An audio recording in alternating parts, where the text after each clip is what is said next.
Good morning, everyone. It is a happy Monday. I hope everyone is having a good day. Good morning. Good morning. Hey, John. Hey, Good, Bosa. good morning, Stan. Good morning, Bosa. Good morning, everyone. Thank you, Bosa. I saw that you posted. I had it pinned for a moment. Let's see if I can pin it back. I'll just keep going back and forth, back and forth. Good morning, Big Tank. Hey, good morning, Eric. Good morning, everyone coming in. This will be a fun episode. I ain't even touching current events. We're not talking about that today. We don't have any church announcements this morning. You said church? Church, yeah, just church announcements. I do.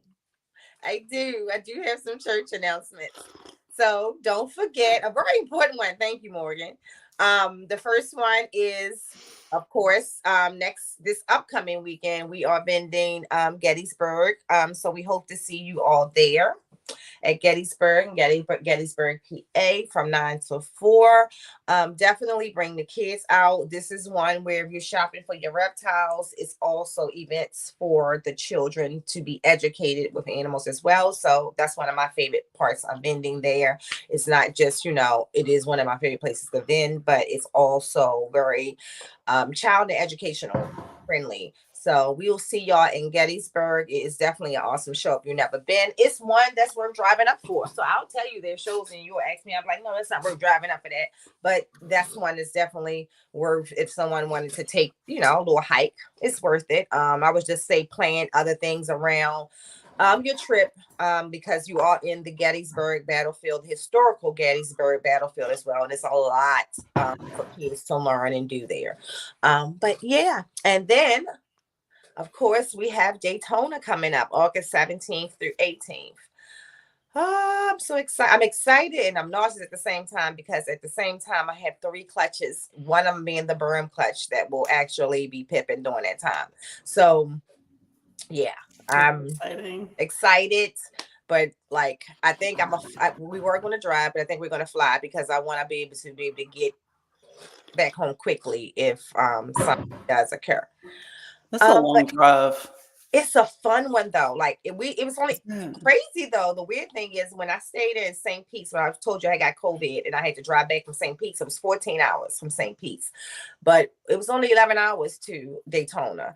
And so for us, it's like just once you get past 85, it's just such a nice, beautiful, the sun changes, the hemisphere, it does. So being in Maryland, even in the wintertime, you can tell when you get to that part of the South where you're entering a new hemisphere. And I love the drive, the just watching things and seeing the sun looks different.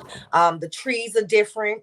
See, it means I like driving because you're out there in Memphis or you're out there just where y'all get all this good weather all the time. But for us, it's definitely what I want to say, kind of like it does something with your brain.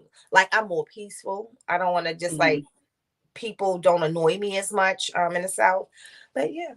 So it's not a bad drive at all. Actually, for us, I thought it was much easier than I thought it would be. And I actually want to drive back this time. The drive this time, the only reason why I'm not is because of the fact of if something shall occur, we can't just get home. It would drive me crazy driving back home 11 hours and the berms are pipping.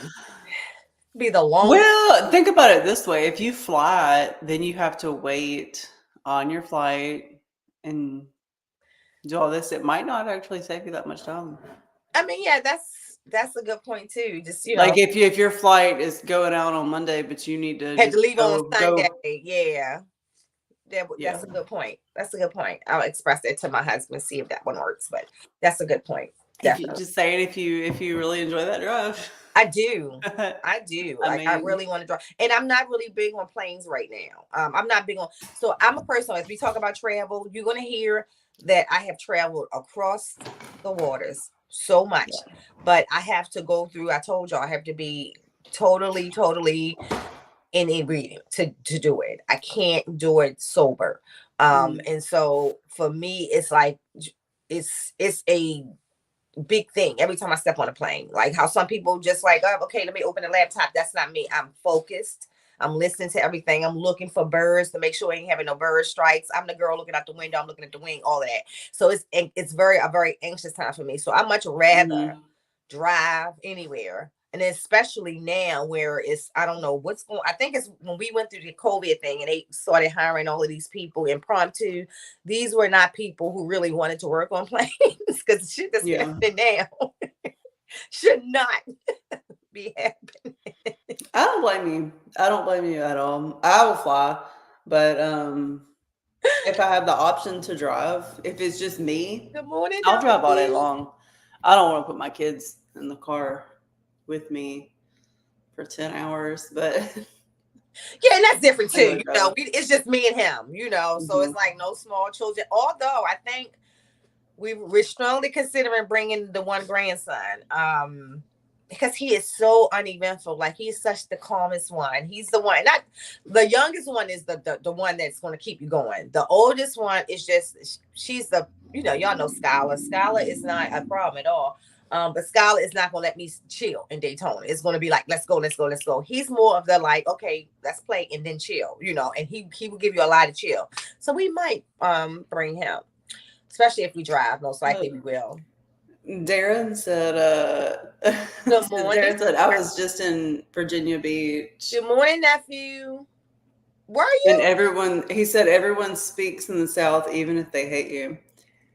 And that is true. They speak to you, especially if they hate you. And I was so passive aggressive. And then Virginia Beach is military base. That's one of the things I love about living in Fort Washington, where I live. I live Southern Maryland, outside of DC, but it's so, everybody's so friendly because it's like a fort. Like, so it's all type of races. People like my neighbors on this side, I believe they Filipino. The ones on this side is a young black couple. But if you look across the street, it's a like, it's so like a mountain. Diverse. But yes, very diverse. Everybody here pretty much planted, or let's say pretty much migrated here recently, or they were here as descendants of the war. And so it's just a wonderful place to be. Even our parks here are just so well maintained and stuff like that. But that's just in this area. Hey, bro, if you come outside of this area, you go to, like I always tell my husband, one day I was lost. And I called my husband, I'm in a panic because listen, in Baltimore, you can put me in any hood and I'm comfortable. But you put me in a hood in DC, I'm like, what the? Okay, because the hoods in DC are different. Okay. I've heard it's pretty bad. Different. So I called my husband in a panic. I'm like, babe, I'm lost. I don't know where I'm at. He said, well, what's around you? So I said, I'm at a gas station. I kept saying in DC because I couldn't believe it. I said, you know how in Baltimore you're on North Avenue and this guy sitting on the carts and I'm giving him the whole scenery. I'm like, it's bullet holes in the gas station door. Like, I don't know where I am. He said, babe, you're right across the bridge. You're on the other side of Fort Washington. You're in Eastover. He said, come out the parking lot, make a right, and drive over the bridge. Listen, y'all, I don't go over there. I stay over here in the fort. I told him, I said, I had no clue I was that close to home. I was in a sure enough panic. It was so funny. He was like, just drive over the bridge and you're back in Fort Washington. I would have panicked too, damn. Listen, I was like, oh, and it was the type of, what's up, bro? Gas station. And you know how the guys just be all pressed up on you, you know, like, hey, and you don't even want to deny them. And I don't think it did. Yeah, I did have my GUN. I did have my poo-poo. But I was like, oh my God, like they just get me away from here. Cause I thought for sure. And it was a police station or something right across the street, but it didn't matter. It don't matter. There was something happened in Jackson, maybe like a year ago. There was a big, like a big shooting in a building across, like directly across the street from the police station. And the police did not enter the building. Wow. They didn't do shit. Wow. So let's get into the topic. And we're going to try to spend some time on this topic because last week we just started with the topic and it went just, but y'all loved it. Like the comments and the feedback. So hey, No, that was an y'all interesting. we gonna give. But so Elias had said last week that we should do a topic on like vacations that we have taken, animal related things that we do there, why we like to go to those particular places, and what do we do with our animals at home when we travel. So I think it'll be easier for me to start off what we do with the animals at home when we travel, and then get into the places we've been. You think? Or Yeah, okay. I think that sounds great. So So how you want? I'll do mine based on because I've been to a lot of places. We're not about to talk about all of them here. I'll talk about like the top three that I've been to and what I love about them because of the animals or the nature part of it. And I'm not ranking these by my favorite places to visit because Turks and Caicos would be my all-time favorite vacation ever. There is nothing you could literally say to me, you can't take no other vacation for the rest of your life but back and forth to Turks and Caicos, and I'm good. And the reason being is that Turks and Caicos has everything that I like.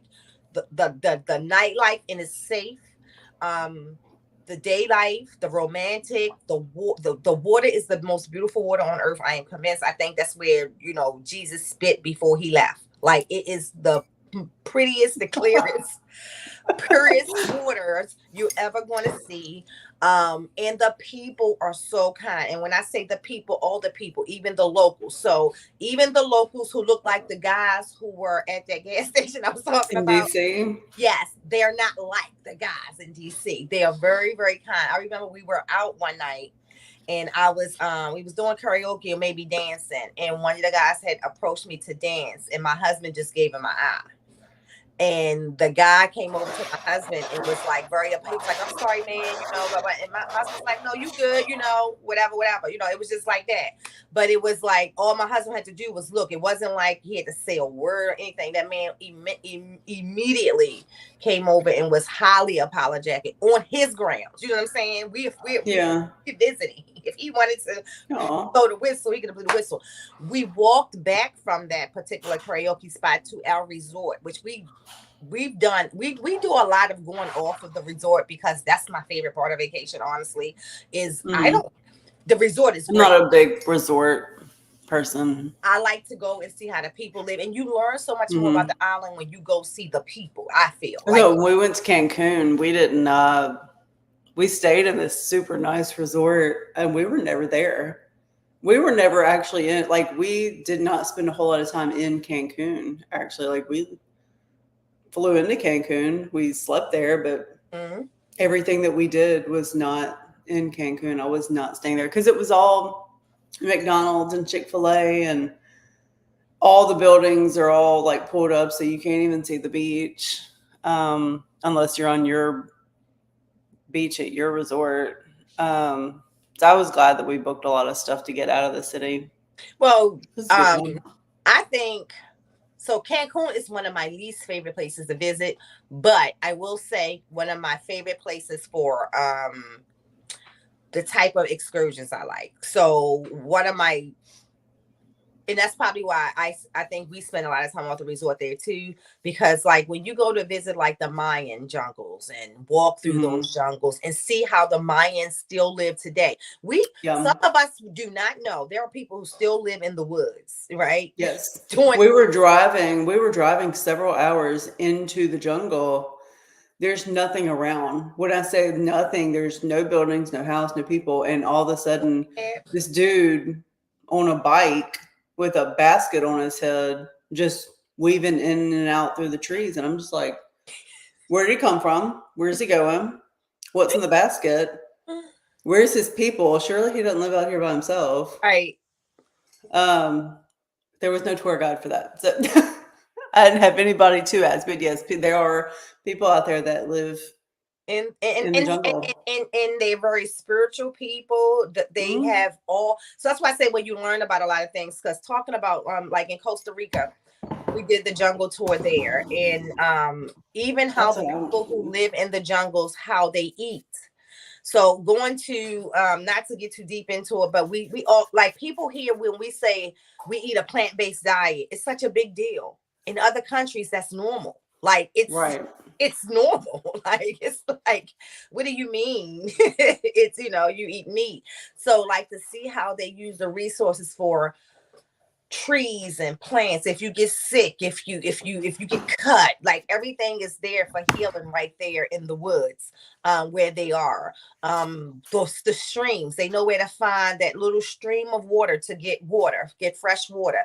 They know how to go down into the ground, into the Mayan waters, and get fresh water for whatever they need. And I think what's most amazing is one of the things why I say, and this is kind of one of the Eliza's questions too. He said, the why I like to travel is less of the post on social media that I'm somewhere where it's blue water, right? Because a lot of people like to travel just for that part. I love to travel because it's taught me so much about how we as Americans are very selfish. How we as Very Americans, self-absorbed. yeah, very self-absorbed, very self-absorbed. And I'll give you an example. Every country we visit, the people who work there can speak English. How many people can have 10 different people from 10 different countries come to their job right now today and be able to speak more than 2 languages fluently? Right. They are required to learn those things where we like, they Yeah, gotta they learn grow up with everything. it.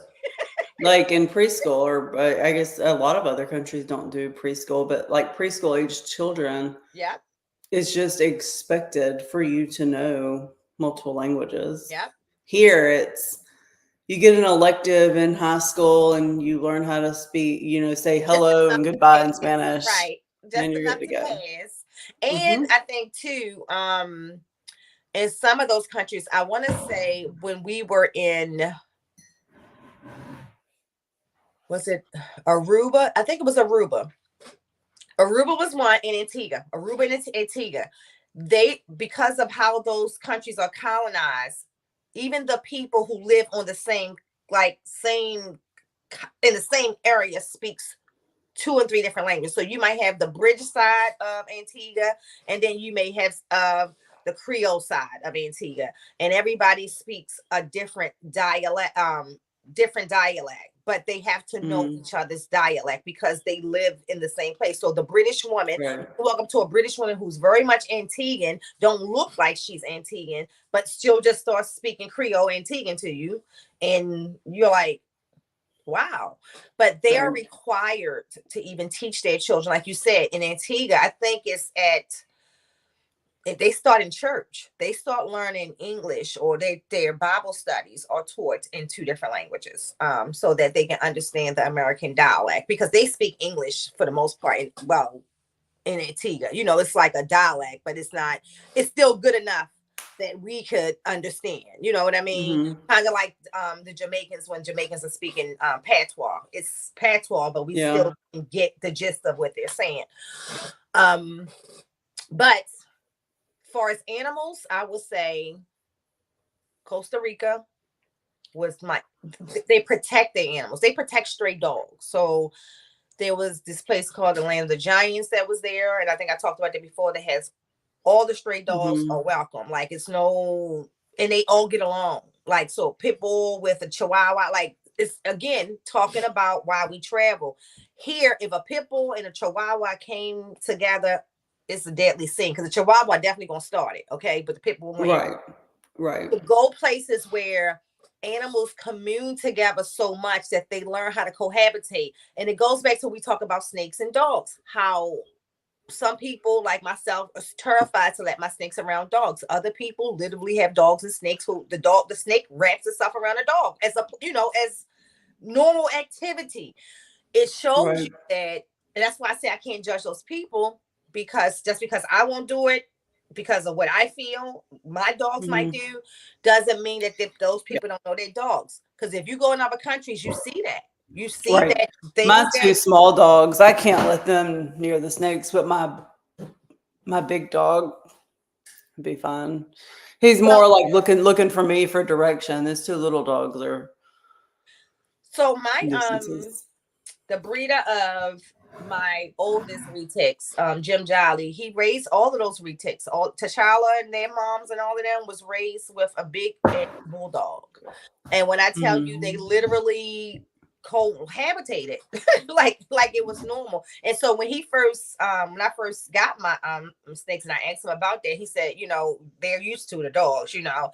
But I just never took that chance with Rocco or Nino. Definitely, my thing with Nino is Nino would aggravate them and he would definitely get eaten.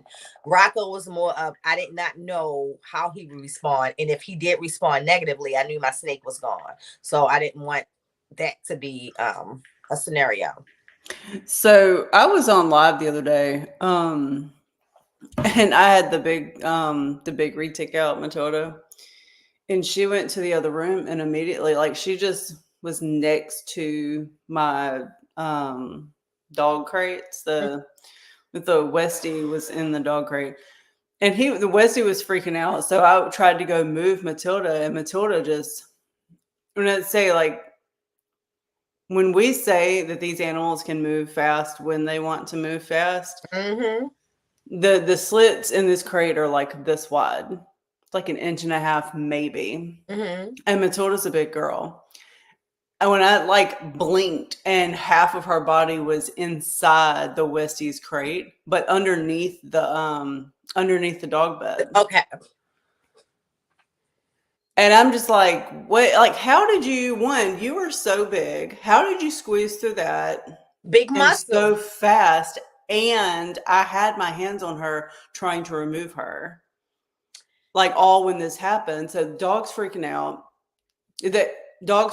So I like pick him up, drag him out, and he's shaking. He gets 2 feet, 3 feet away from her, and then whips around and acts like he's going to do something. And I'm like, she will eat you. Go, like, you're tiny. You're like 7 pounds. Go somewhere else. Like, you're not going to win this battle.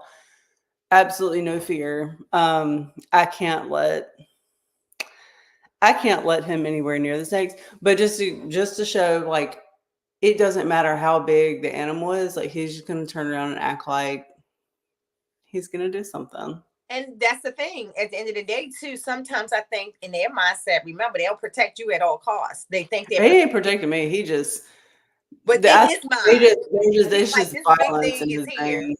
I gotta protect her from this big thing, and so they Mm-hmm. turn on that other thing in them to protect you.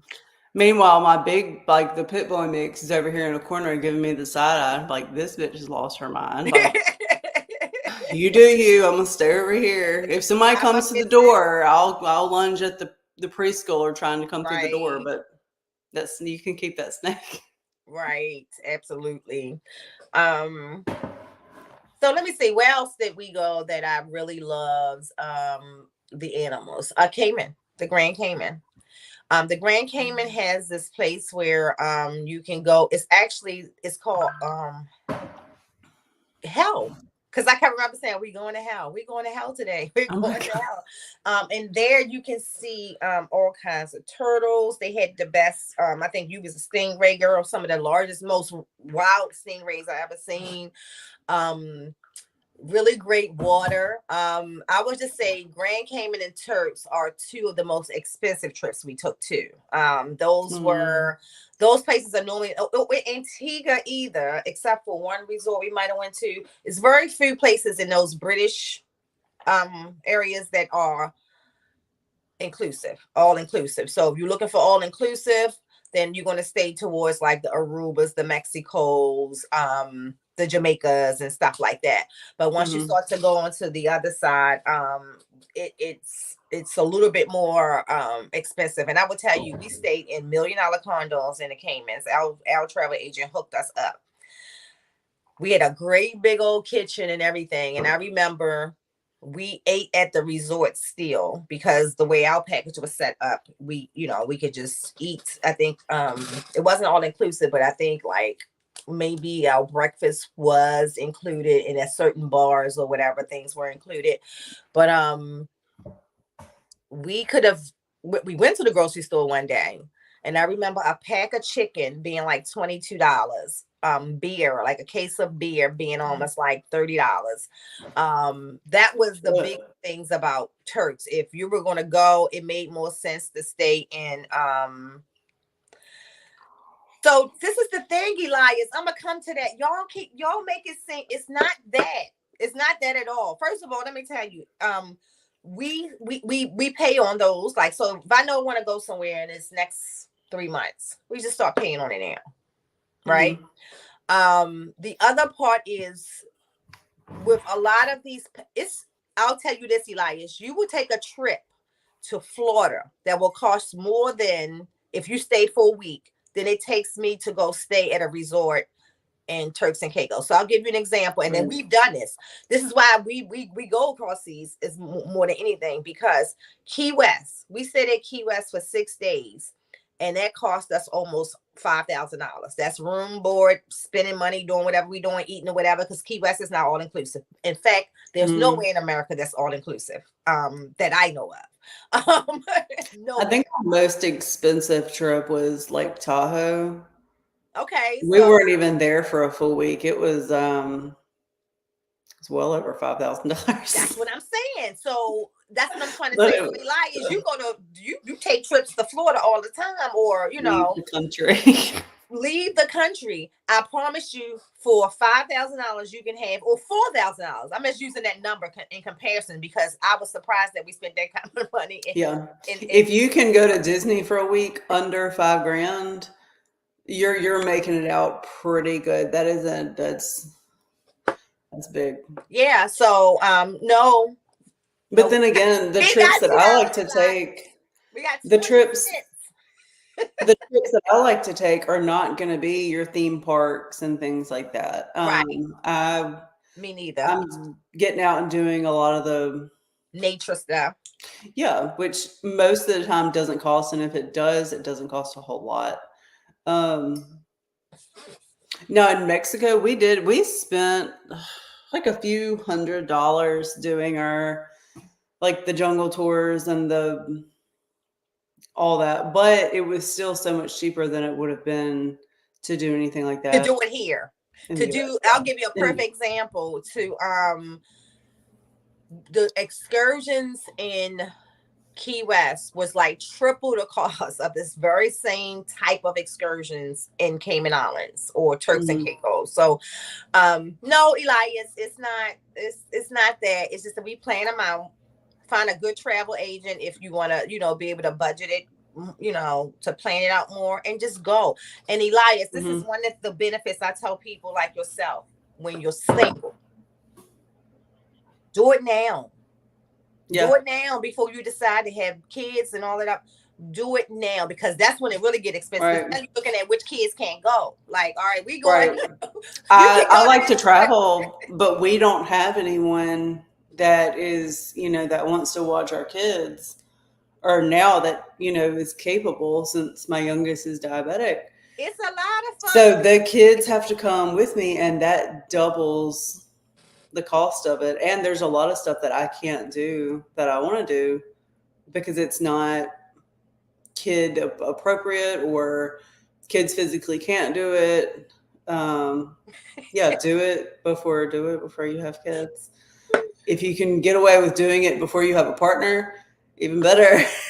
Yeah, seriously, because then, you get to enjoy it exactly in a way. Like, so for me, Bosa's gonna like put together like a whole vacation to Nicaragua. Well, look, that's our Bosa. I told Bosa when we were in Costa Rica and we was taking our excursion and we had to get all these extra copies of our passports because at that particular time they were kidnapping people and taking them into Nicaragua, and I didn't realize that Costa Rica and Nicaragua was that close. How you see it on the map, but it really is that close. Yeah. So it was like a real thing. This is the excursion, you signed off on the papers and all that type of stuff, and it was just saying like the process, they get to tell you the process you have to go through, and at that particular time their American ambassadorship wasn't as solid as it should be, all of that. all of that. Okay. Like I said, kids, what are those? Now I definitely understand because I'm planning a trip to LA as my nephew's graduation present, baby. So that's another place when we stay at San Diego or anywhere in California. See, And well, I know that y'all are talking about like Los Angeles, but when I see LA, I'm thinking of Louisiana. Like my broke ass. I'm like, when are you coming down here? Elias is like 3 hours north of me. my Elias said, what is those? If I go to Nicaragua, I'm sneaking out more boas. Right. So, and that's the things. Costa Rica was a great place to see boas in the nature. I want to go to Beautiful Costa boas. Rica. The monkeys were just the most amazing. What I couldn't stand though was they had iguanas everywhere, even on the resorts. The iguanas literally were just everywhere. And so at nights, I was the girl calling a little golf cart, come get me and take me down the hill there because I was not walking with no wild iguanas in Costa Rica. They were very tame though. They didn't bother you, but I wasn't taking a chance. They were huge. They were all over Mexico. They were huge. I'm gonna see if I can go back and find this picture, but we walked up on one area and they were thousands. Like you could not take a step without touching an iguana. Yeah, and Aruba was like that everywhere. in certain areas. Certain areas of Aruba, like it was iguanas everywhere, but they were not as big as those in Costa Rica. So I wasn't as worried. Like they would even come up to you at the pool, you know. We were in Costa Rica. They would the cats. So if you were on a resort, I don't know if you have experienced this. You might have experienced this in Mexico or in Antigua was like this too. Cats are so protected that you can be having dinner and the cat will just walk through. I didn't see a single cat. I didn't see a single cat in Mexico. Oh my God. I saw a bunch of hairless dogs. I didn't see a cat. And the cats but those dogs are protected. They love Maui, fresh tuna though. Like don't anyway, any tuna. So literally, I was so excited to go to breakfast in Antigua and in Costa Rica because I knew I was going to be able to see the cats. Now my husband is opposite. He's like, babe, don't make them come over here. Don't. I'm like, oh, look at the little kitty. And they was just so sweet. But what they did was in restaurants, how over here we had people who would come and clean the food that hit the floor and everything up. Why? When you got stray cats or animals that need to eat anyway, so they don't shoo the animals away. The animals are part of the ecosystem. And if you literally drop eggs, once you get up, them animals come and clean those eggs up. Less work for the workers to do. It makes sense. It makes very good sense, right? I mean, most, I would say 90% of the restaurants in the Caribbean is on the outside. Very few of them are housed inside anything, except for in your resort, you might have a certain breakfast area that's inside. But most of your restaurants are outside. Perfect way to keep animals from dying and starving. And I believe that's why the animals are not trying to fight and eat each other. They're not fighting for anything. It's everything is at an abundance for them. So there's no need for the dog to kill a cat because the dog will eat anyway. So and I guess get into like, what do we do? Morgan, you want to start what you do when you take your trips with your friends? Yeah, I think so I'm going out of town next week. Yeah, I'm taking a trip next week. So this is the perfect topic. So starting today, I'm already started the process figuring out who needs to eat. Basically everyone's going to have to eat before I go. So I've put in an order for Rodent Pro to make sure I have plenty. I'm going to feed everybody. Well, that box hadn't come in yet. So, but anyway, so the night before, because I'll be gone for a week, the night before I'm going to feed everybody except for Matilda. So just make sure I have enough food, get everybody fed. I have somebody coming to stay. I have a guy that comes and stays at my house and watches the house, all the animals. And he'll come over like the day before and we'll do a rundown of, if anything's changed, if I've gotten a new animal, what to do. Making sure all the temperatures, humidity, everything's right. Um, go through and check and make sure if anybody is getting close to shedding, make sure their humidity is bumped up to make sure there's no issues with that, because I don't, while this guy is comfortable with snakes, I don't want him to have to open any of the Yeah, I'm the animals. same way. I'm very particular about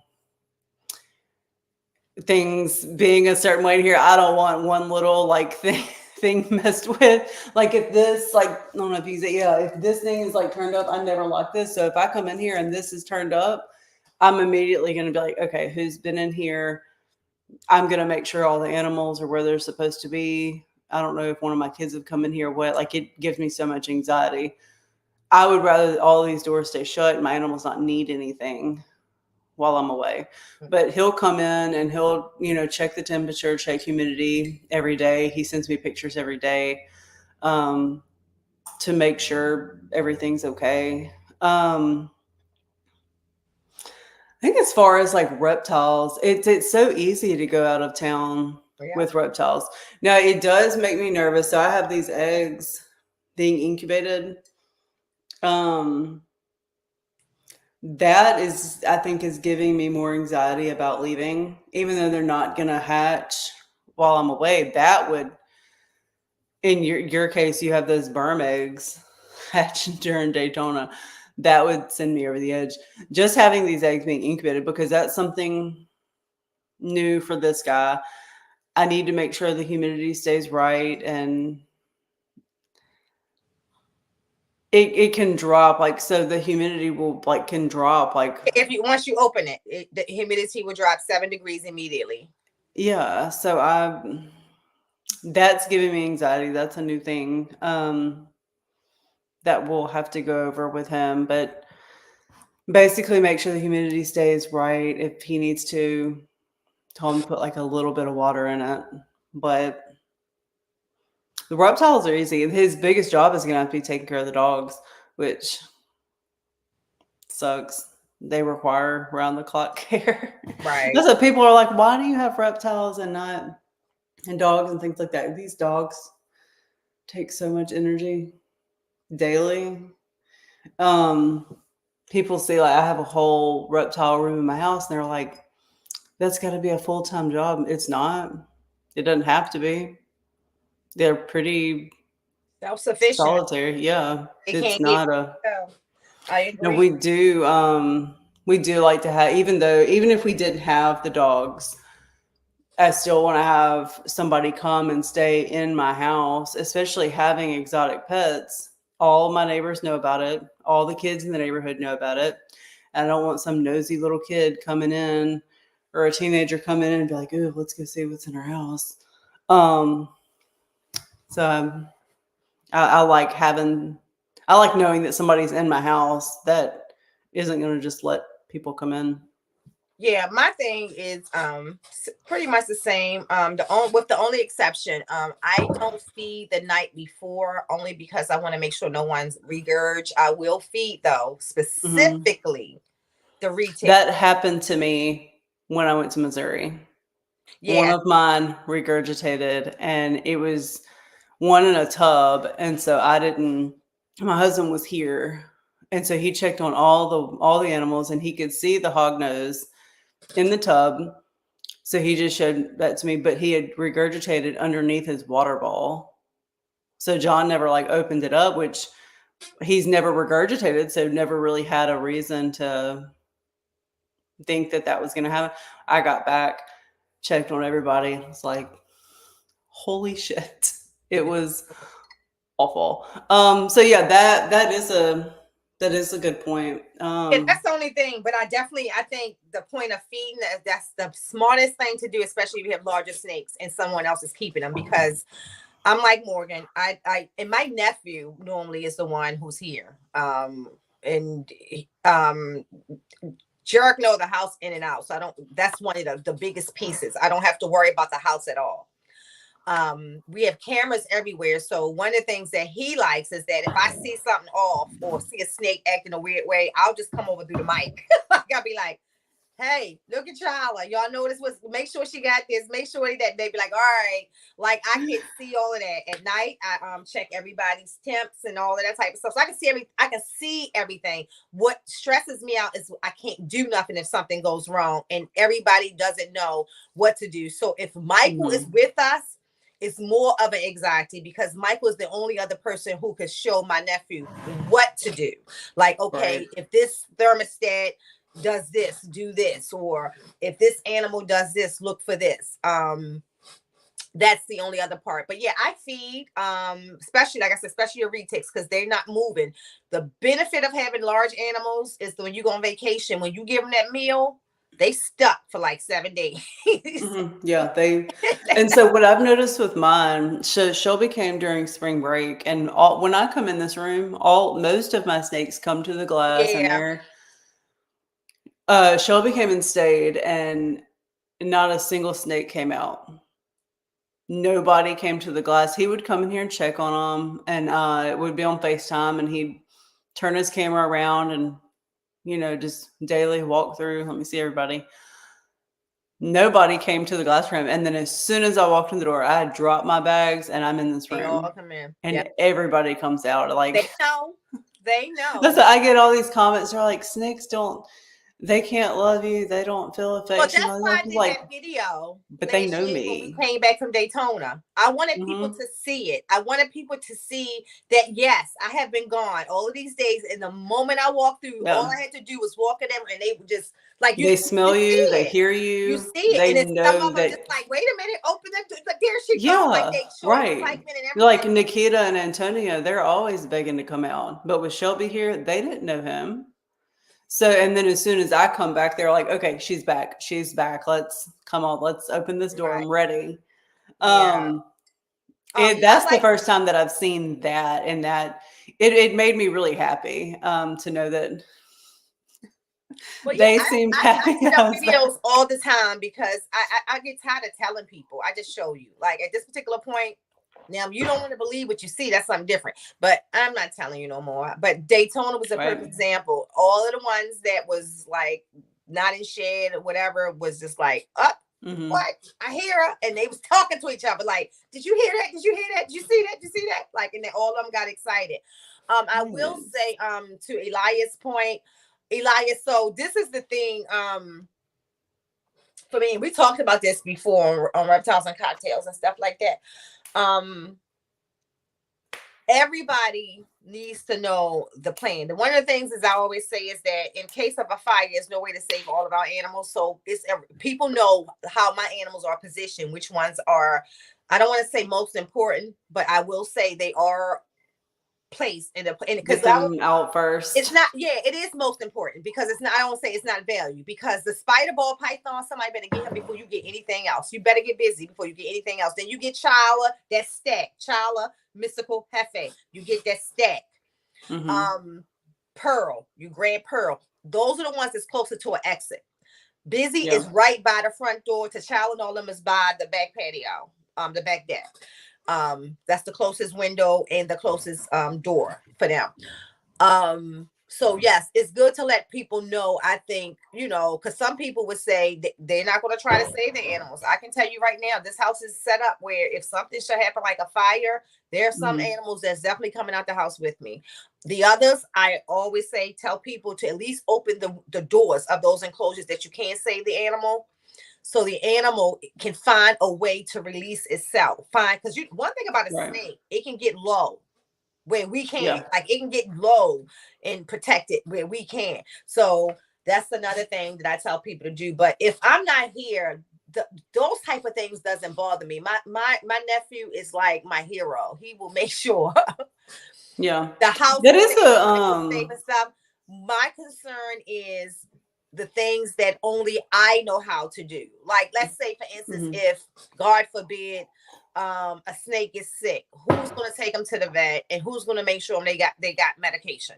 You know what I'm saying? Like, God forbid if you had to put medication in the cow's mouth. Ain't nobody else doing that, so I would have to come back home for that. Like, they're not. Like, if I paid Shelby enough, he'd do.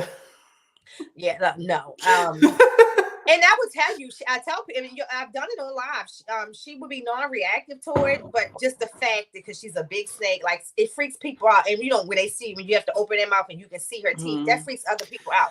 We The know vet our tried to animals, get so me to give Matilda oral medication like daily, and I was like, I'd rather give her a shot.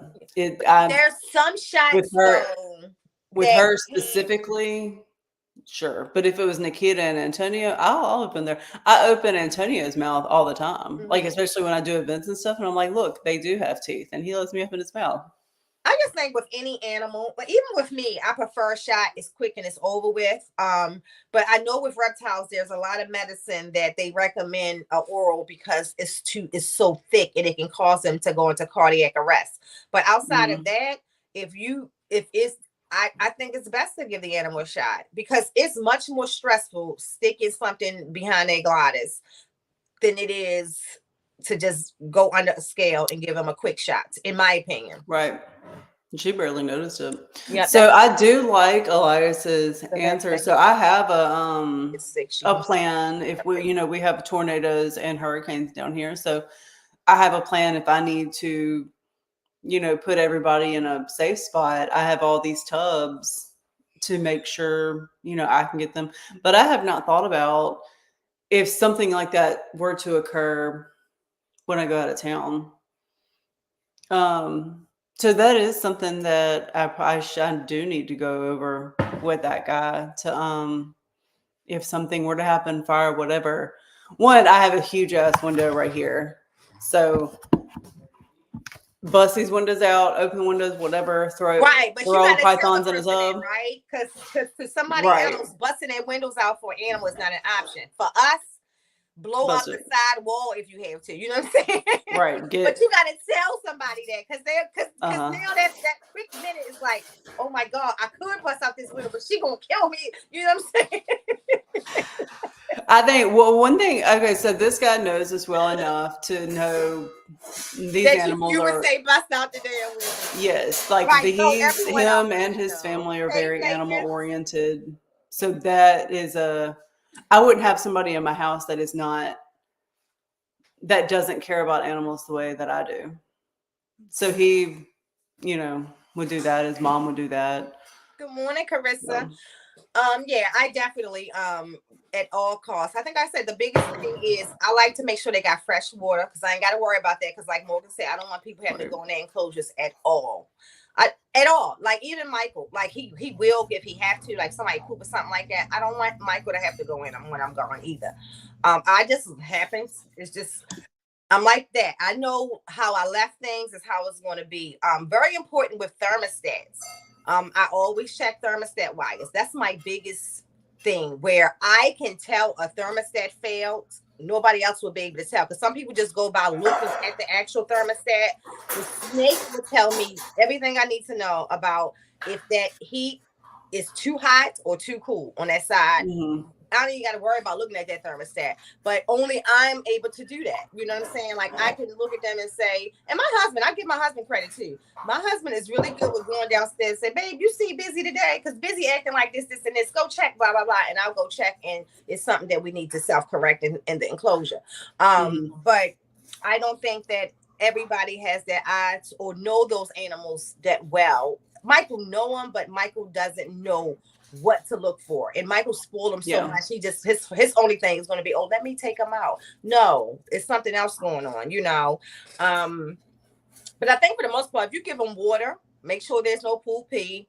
I recommend that feeding. I would say to anybody, if you plan a vacation, feed your animals before you go. I would say at least a day before you go. Make sure they don't regurgitate, and then you don't have to worry about a lot because they're not going to do it like the retic specifically. They're not going to mess up a lot in their enclosure because they're going to be chilling in that one spot. Right. They're not. They're not going to digest that food. Yes, they're not. Either. They go. If for those of y'all who have never owned a retic or berm, they look dead after they eat sometimes. Like seriously, if you didn't know any better, you think your animal is dead. Right. That's or shedding, they won't move. Yes, that or shedding. Yes, and even sometimes in shedding that head, the way they'll have their head, like you for sure. Look, okay, so last Monday, Monday afternoon, I freaked out. Because I thought Nikita was dying. I thought she died. She's like deep in shed now, but I like picked her head up. Her head was just like limp in my hand. And she like turned her eyeball, looked at me, and I was like, okay, so you're not dead. What? She wasn't like in blue yet. And so the whole afternoon I was like, it was, I freaked out. I damn near like had someone else pick up my kids and drive her to the vet and be like, she's dying. What do I do? I called Chris, Dre, I called everybody. And I was like, oh my God. So what was wrong with her? She's going in the shed. Lord Jesus. She's going into shed. Like this was apparently was just a very dramatic. No, as she gets older, you notice that because T'Challa, we had an episode like that with young T'Challa too. But Randy had already told me about the whole like, no, Nicole, it don't look dead, like but it's when they get older and they go into it's like a puberty stage where they shedding more than what they shed before, and so I think it's a process of them getting used to it, and then they'll come out of it where. Not come out of it. You'll notice that the older they get, the deader they get. Doing shit. Well, see, Matilda doesn't do that. If she eats the night before, she's at that glass. If she's in the middle of shedding, she's at that glass. Like it doesn't matter to her. Like she just always. It's so funny because none of my retakes, like it's not one retake I have now.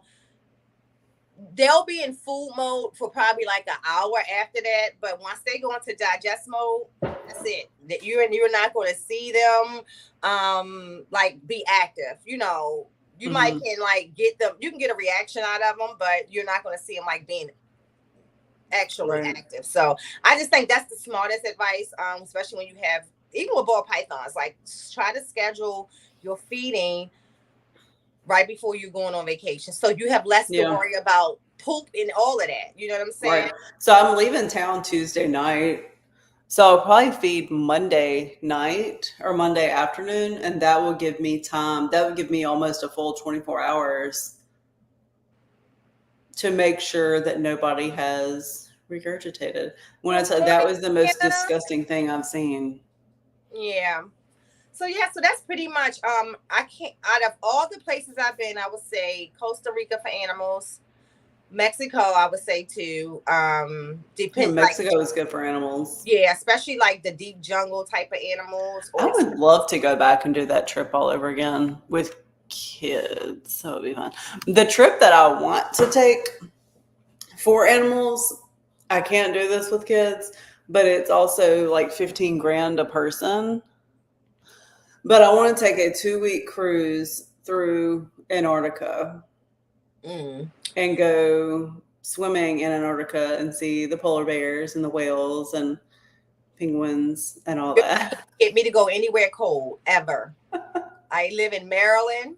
I get a whole winter of Antarctica. I am not going anywhere cold. Although my girlfriend goes to Iceland and it's so beautiful. Like I would love to go there. Oh my God. My brother went a few years ago and I was so jealous. Look,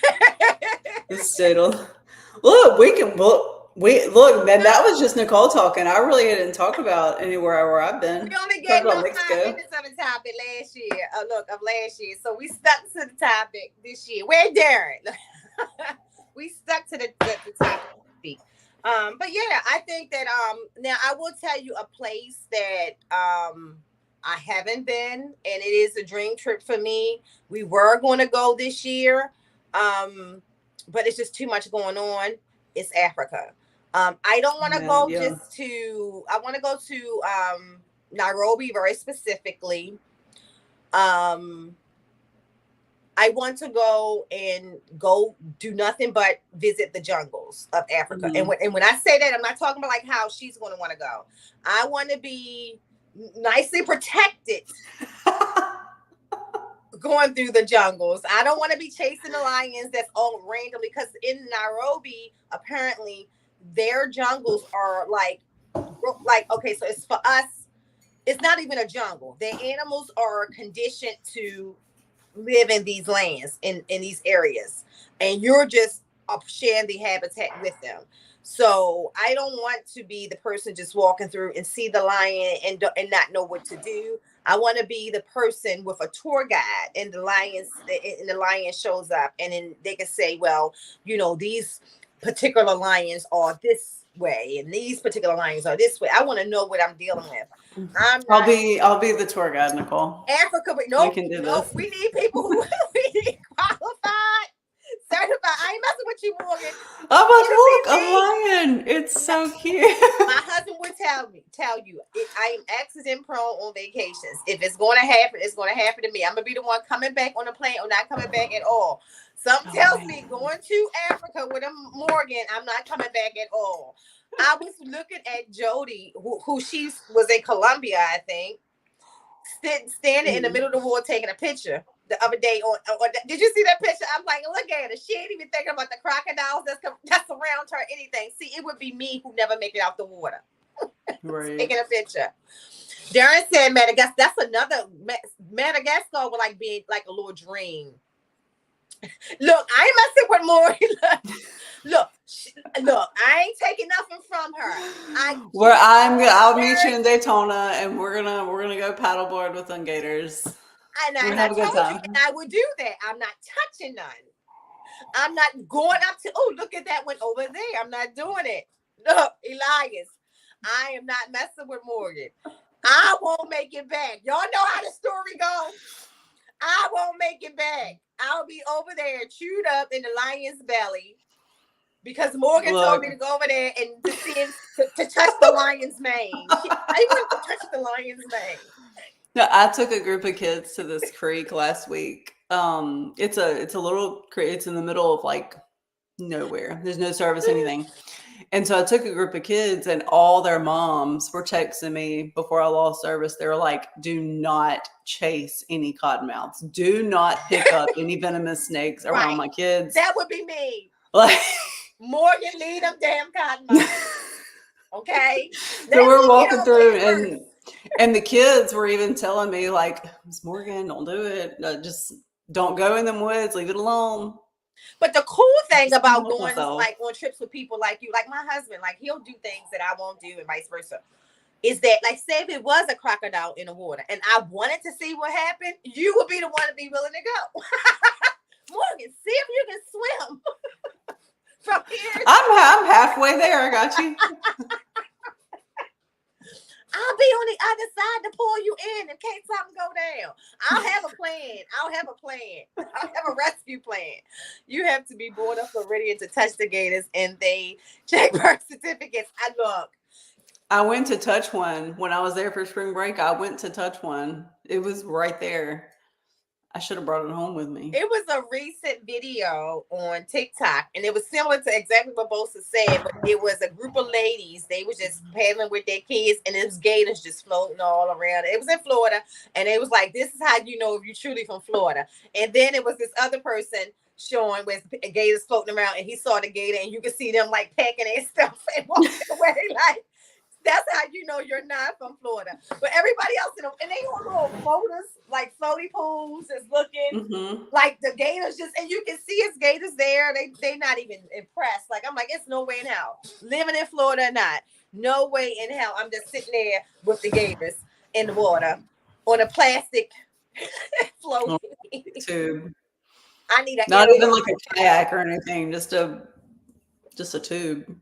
I need an airboat. I'm going to need an airboat. But yeah, I think that, like I said, the most important thing is, first of all, one of the things that Morgan mentioned, I mentioned, we both have someone to watch the house and the animals because that is going to be your biggest fear. People who keep reptiles every single day, your biggest risk factor is a fire, whether you know it or not. Right. I have things in place, like if a tornado comes through, and I'm the one standing out there on the front porch waiting to see if I can hear it, see it, whatever. And I have tubs in here. I know where everyone's supposed to go. That's my biggest. This morning on TV, and I'm in the lowest point of the house. Let me know after the house shake. You'll see me like on FaceTime, be like, "Ooh, do you hear that? Like, I think I can hear it." No, no, no. That's another thing. Like to watch people just like chase storms and video as the storm comes by. Mm-mm. We had a tornado who passed over here about a month ago, and I remember the house shaking. I didn't even know it was a tornado until afterwards. It was all over the news. And my husband was out cutting hair, and I said to my husband, "Did you realize it? So the tornado did not even exist where he was. He didn't even notice it happened. But the line that it took, literally, this house shook. Well, we are right by Andrews Air Force Base, so we feel like when they take off with those powerful jets, we can feel that anyway. So that's what I thought it was, but I kept telling to my son, I'm like, Michael, that was an extra like long shake though. Like it was longer than normal. And then right after that, when we turned the TV on, it was like major tornado just went through Southern Maryland. I'm like, that's what that was. Had they told me that's what it was, girl, if I knew that was happening, I was so glad I didn't know. Because my anxiety would have been here. But yeah, that's another thing to think about for people who live near water, though. Like, I know down in Florida, like the people when y'all do have those storms, they have to think about like literally relocating the animals because if in their cases a storm can take the animals into the wild and they'll never see those animals again. So, right. But down there, you can have. I think, well, I mean, we have hurricanes here, but I'm so far north that we really just get hit with the bad storms. And the biggest thing with that comes with like power outages. We can be without power. With Katrina, we were out power for over a month in Jackson. So trees coming down, hitting your house, losing power, things like that. But along the coast and all throughout Florida, you have to worry about flooding and all that. Mm-hmm. That's not something that I'm used to the power outages, the tornadoes, things like that. I wouldn't know what to do with flooding. Yeah. I'd probably just sit here and cry like I don't know what to do. And the thing is that even if they restore power, you're still dealing with flooding. You can't restore your personal power because you're dealing with the flooding. So, yeah, that's a tough part. One of the benefits of Maryland, though, is even if we have a disaster, we're so prepared for that type of stuff. And I cannot tell you, only in my lifetime, one time, and that was Isabella, where we went a week without power. And that was, I think, a lot of things just that we never experienced a major hurricane. Hugo we had, but Hugo wasn't like a major, like Isabella had flooded Maryland and everything. And so it was like, they learned from that experience when it came to, okay, we really could flood, even though, certain areas are so far from the water and stuff. So we never had that again. But yeah, we don't, like, you won't have like a power outage in Maryland. The daggone power company is on it before you even realize your power is out. Like, I just think it's, like I said, it's because of the Texas needs to take note. Because this shit happens every single year in Texas, and nothing ever gets done with it. There. That was one of the reasons why I cannot move there. It's no way in the world. I would lose my mind, okay? They know every year they're getting hit by hurricanes. Every year they're going to get iced in. And every year people die from both of those events, and nothing ever gets done with the power grid. Yeah, that's absolutely insane. To me, in a place such as big as Texas and with as many people as Texas, you would think that would be the priority. But it's not like it happens every once in a while. It happens every summer, every winter. Like these things are happening. You expect it. Yeah, one of the makeup brands that I PR for, she was without, I think she said almost a week. Texas is hotter than Mississippi. It's easy for people to die if you have 110 degree weather with the humidity being up. And the mold that it creates, that type of heat and water, like even like breathing in that mildew and all that other stuff is definitely going to make you sick, because you can't even restore the mold and the mildew until you got power to run the dehumidifiers so I couldn't live like that, like, for sure. And as beautiful as it is, and that's one of my goals. They're gonna have to fix that before I go there. Texas is the place I want to be, as far because I love the houses for the dollar. I mean, although that might change over the next few years, it might be like Florida. I remember one time Florida was going to be a go-to place. Texas has become the Red California. It's like a Republican version of California. Yes, Nice. I love it. I love the homes. I love, like I said, the home you can get. Like for when we pay for this house, I will have a mansion in Texas. Right.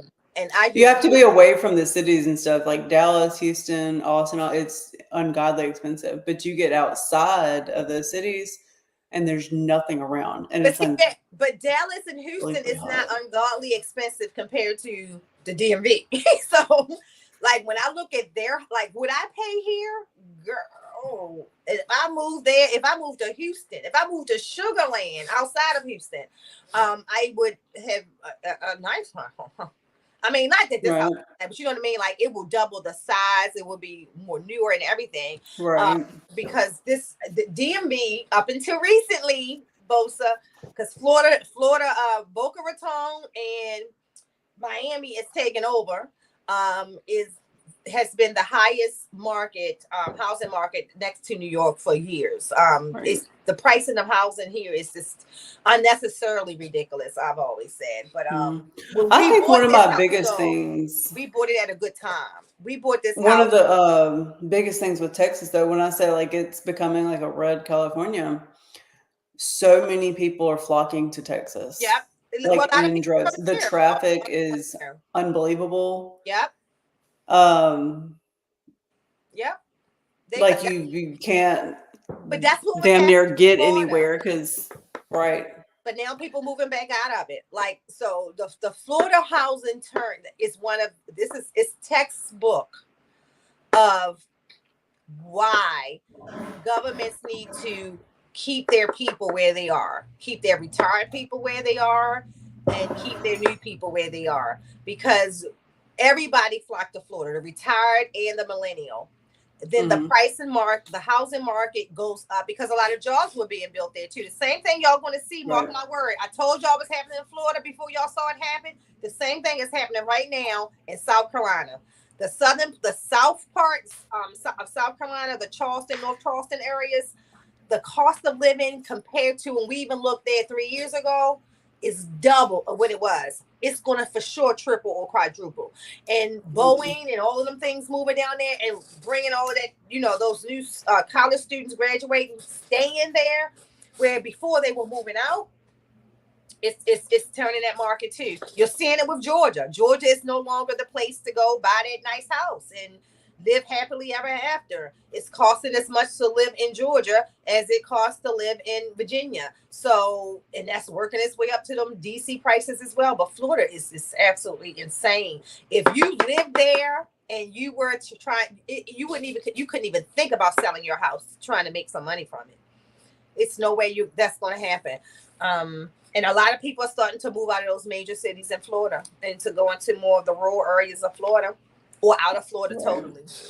I know a lot of people, because we looked into moving to Florida, and a lot of the native folks were saying, they're moving to Georgia, South Carolina. And that's what's happening. Because Florida's gotten too packed. Everybody from up north now, who was always migrating down south, couldn't wait to get older to go down south. And then you have those people who are moving out of Florida, migrating to Georgia now. Georgia is becoming Florida, and then Georgia is moving to South Carolina. That's what's happened. It's going to happen. South Carolina will go to North Carolina. The only thing that protects the DMV is going to always be super expensive and inconvenient to live in Maryland for people in the South anyway. Because now once you start to come out, it's different. It's a different way to live. Yes. Because we looked into moving to Boston, and which that's not the DMV, but moving into a different area. It's the same. A different region. It's the culture shock is it's different. Unbelievable. Even the people, like, I still want to move out of Mississippi. Here, like, you can't speak to everybody here in the DMV. If you go over across the bridge where I was telling you I thought I was lost, you don't want to just speak to anybody. That's an insult to some people. If you go over to certain people and say, "Hey, what's up? How you doing?" They are triggered. So that's a culture shock in its own, Yeah. Or the religious aspect, like a lot of the South, the South is very religious. Where when you start to come north, I'm not saying that it's not religious, it's not as religious, and then there's so many different religions. So it's like a whole culture shock. I will tell you right now, if you lived in Northern Virginia, if you know nothing about Muslims, you can be easily offensive to somebody in Northern Virginia. There are Muslim families everywhere, and that's only literally across the bridge from me as well. So you have to know that culture in order to be able to enjoy yourself in Northern Virginia, and vice versa, because they run Northern Virginia. Like if you go into McDonald's, you go into, I didn't know that. yeah, if you go into the malls, there is it's your Muslimas who are the ones who are working in. And so you have to know as a woman, that you don't approach in certain ways, or if you or a man, like you don't just go and say hi to a Muslim man. You need to know these type of things. And so I think that for the most part, for most of us, we're fine here, but the South is definitely those options of people wanting to sell their houses here, move to the South. It's not even an option anymore. So that's why a lot of us are going to Texas now. Right. That's the same thing. Mississippi's still super cheap, or relatively. Right. So the housing market is. Well, 5 years ago we bought a house for $200,000, and that house today would be $350,000. So easy. Our house, when we bought this house in 2010, was $309,000. If we sold it today, we can sell it for $600K and up. They building new houses around here for $600K, $700K and up. But the thing is that but you have to go buy another house, right? And so that's the thing, because everybody talk about the equity in your house, and you got to be smart. Let me just share that real fast, people. A HELOC is still a loan. People like this, you're going to get those phone calls and it's going to sound really, really good. You have $400,000, $500,000 worth of equity in your house. You can do X, Y, and Z. It's still a loan. It's a loan against your equity.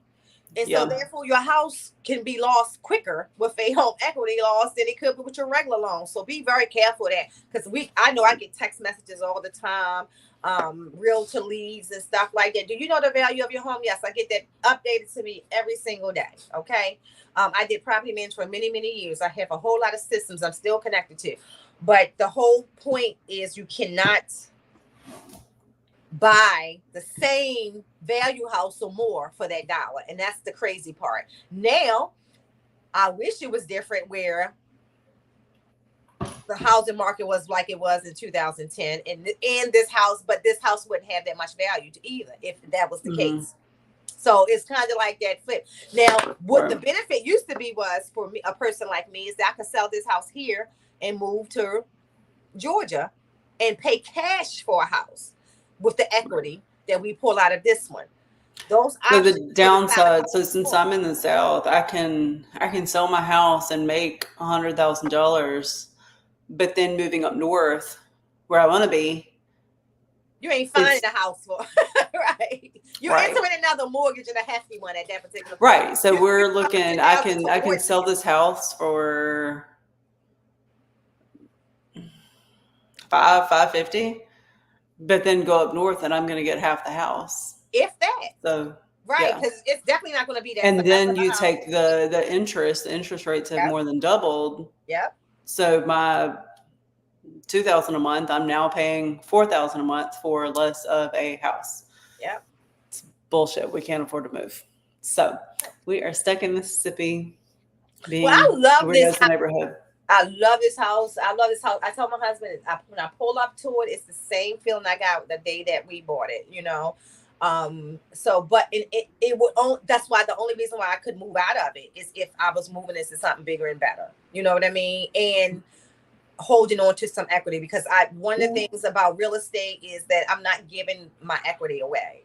I'm gonna stay in this house till my kids are grown, and as soon as the youngest goes to college or does whatever he does, I'm gonna sell it, buy a trailer, own some land, and just chill. Not ever leave my little compound.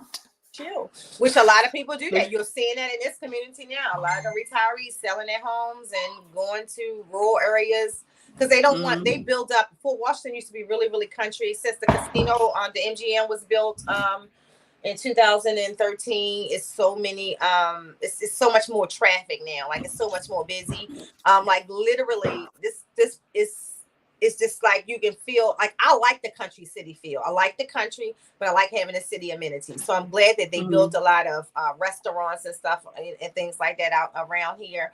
But those older people who bought this house in the country, they don't like that. So they literally Right. you seen them even giving taking the houses and giving it to old, younger family or something Right. like that, or So there's what's happened in my area? So I'm in the city of Gluckstadt. A lot of people moved out here and built their houses because it's away from the city, but now they've made it a city. Everybody has flocked out here. Now it's unbelievably busy. so that's what's And going on. all these people are pissed off because they're like, we built this house to Mm-hmm. get away from everyone. And now it's one of the most built up areas, like one of the most built up suburbs. Mm-hmm. And Because that's what that the new would piss generation me off wants, too. right?